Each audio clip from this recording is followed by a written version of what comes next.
2021 का आज आखिरी दिन। कल से 2022 शुरू हो जाएगा। साल आते रहेंगे, जाते रहेंगे, पर हम क्या करेंगे, ये सोचने का दिन है आज। बहुत कम समय बचा है 2021 को जाने का। पर्सनल मिशन स्टेटमेंट हम बहुत दिनों से सुनते आ रहे हैं, सुनते हैं। बहुत आवश्यक है बनाना। क्या आपने बनाया? सोचिए। यदि नहीं बनाया हो तो उसके लिए क्या करना पड़ेगा। मैंने करीब 4 दिन पहले अपने एक छोटे से टॉक में कहा था कि पर्सनल मिशन स्टेटमेंट के लिए सबसे पहले आपको आपका ऑब्जेक्टिव पता होना चाहिए कि मेरे जीवन का उद्देश्य क्या है। उसके बाद आपका विजन क्या है, आपका मिशन क्या है, और अंत में आप इसे कैसे पाएंगे। इसके लिए आपको पर्सनल मिशन स्टेटमेंट बनाना है। और पर्सनल मिशन स्टेटमेंट बनाते समय यह ध्यान रखें कि वही चीज लिखें जिन्हें आप पा सकें। क्योंकि लिखना आसान है, कॉपी आपकी है, पेन आपका है, सोच आपकी है, पर उस सोच को इंप्लीमेंट करने के लिए जो एक ताकत चाहिए है वो आपको अपने आप में डेवलप करनी पड़ेगी।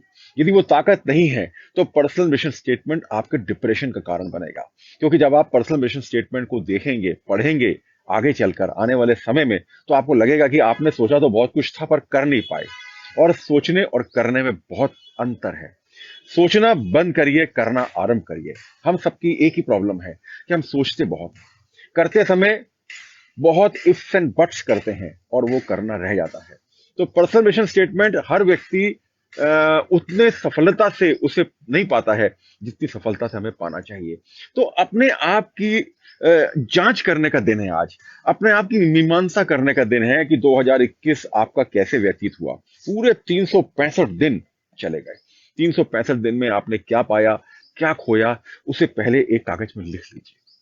एक कागज में, छोटे से कागज में, एक 4 पॉइंट हो, 5 पॉइंट हो, बस उसमें लिख लीजिए कि आपका मेन ऑब्जेक्टिव क्या था इस वर्ष का और क्या आप उस ऑब्जेक्टिव को पा पाए।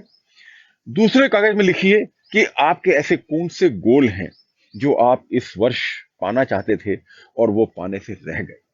उनको गोल को लिख लीजिए। और तीसरे कागज पे लिखिए कि अब आप ये गोल कैसे पाएंगे। वही लिखिए, मैं फिर से कहूंगा, वही लिखिए जो आप कर सकें। और आप क्या नहीं कर सकते हैं, आप सब कुछ कर सकते हैं। तो उन गोल्स को लिख लीजिए कि आप उसको कैसे पाएंगे। ध्यान रखिए, आपका ऑब्जेक्टिव क्लियर हो, आपका विजन क्लियर हो, आपका मिशन क्लियर हो, और आप जो भी लिखने जा रहे हैं उसको पाने की ताकत अपने अंदर डेवलप कर पाए, तो ही पर्सनल विजन स्टेटमेंट का फायदा है। नहीं तो वो आपको सिर्फ डिप्रेशन में डालेगा। तो कल 2022 1 जनवरी का दिन कल रहेगा, और हम उसमें कुछ कुछ नया अवश्य करेंगे। सिर्फ एक टिप देना चाहता हूं नए वर्ष के लिए, और वो टिप है कि अपने स्वास्थ्य का ख्याल रखिए। अपने स्वास्थ्य के लिए कुछ करिए। हम सब कुछ कर सकते हैं और हम करना भी चाहते हैं। हम अपना मिशन स्टेटमेंट बनाते हैं कि हम इस बार प्रमोशन लेंगे, हमारी तनख्वाह इतनी बढ़नी चाहिए, हम नया घर बनाएंगे, हम नई गाड़ी खरीदेंगे। हम बहुत कुछ सोचते हैं, पर इस बार एक मिशन स्टेटमेंट अवश्य रखिए कि मैं लगातार अपने हाथों को सही ढंग से धोऊंगा। एक मिशन स्टेटमेंट आप ये जरूर रखिए, मैं अपने स्वास्थ्य का ख्याल रखूंगा। यदि आपने अपने स्वास्थ्य का ख्याल रख लिया तो ये जो कोविड वापस घूम के आ रहा है, ये आपको हार्म होने से बचा लेगा। नहीं तो क्या होने वाला है किसी को भी कुछ नहीं पता। तो ख्याल रखिए, स्वास्थ्य का ध्यान रखिए। मिशन स्टेटमेंट बनाते समय आपका विजन और मिशन स्वास्थ्य के प्रति अवश्य रहे। इसी हिदायत के साथ, इसी एडवाइस के साथ मैं आज विदा लेता हूं। 2021 का ये मेरा आखिरी फेसबुक लाइव। कल पुनः शुरुआत करेंगे एक नए टॉपिक के साथ।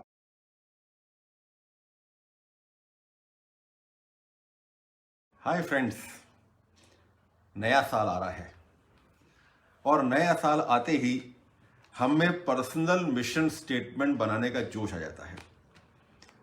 पर्सनल मिशन स्टेटमेंट है तो बहुत अच्छी चीज, मगर उसका पालन करना बहुत कठिन है। मैं कई वर्षों से पीएमएस बना रहा हूं, मगर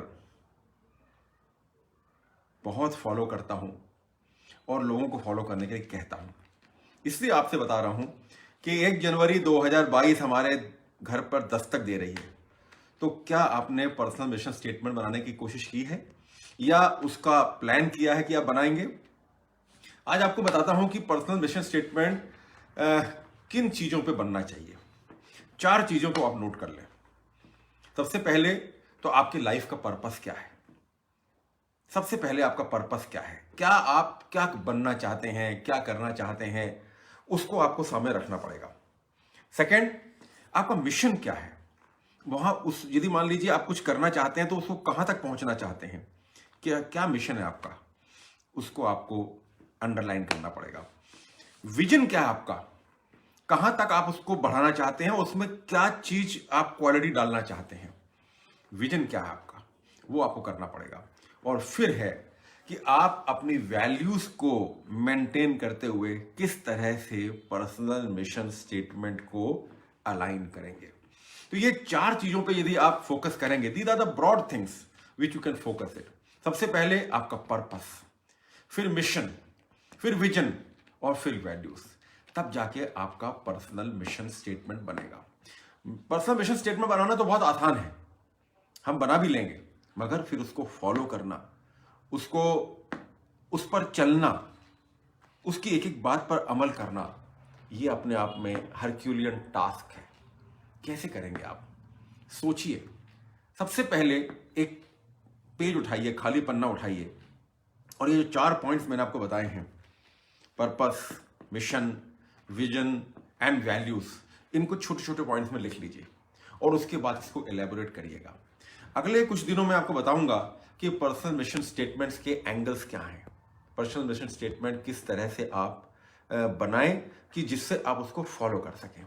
नहीं तो वो सिर्फ एक कागज का टुकड़ा बन के रह जाएगा, जो बाद में आपको हतोत्साहित करेगा कि मैंने बनाया तो था पर उसको फॉलो नहीं कर पाया।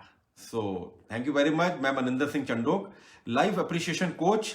हर दिन मैं आपसे जुड़ता हूं फेसबुक पर लाइव, यही बताने के लिए कि छोटी छोटी चीजें हमारे जीवन में बहुत मायने रखती हैं। सो थैंक यू वेरी मच। कल पुनः मुलाकात होगी।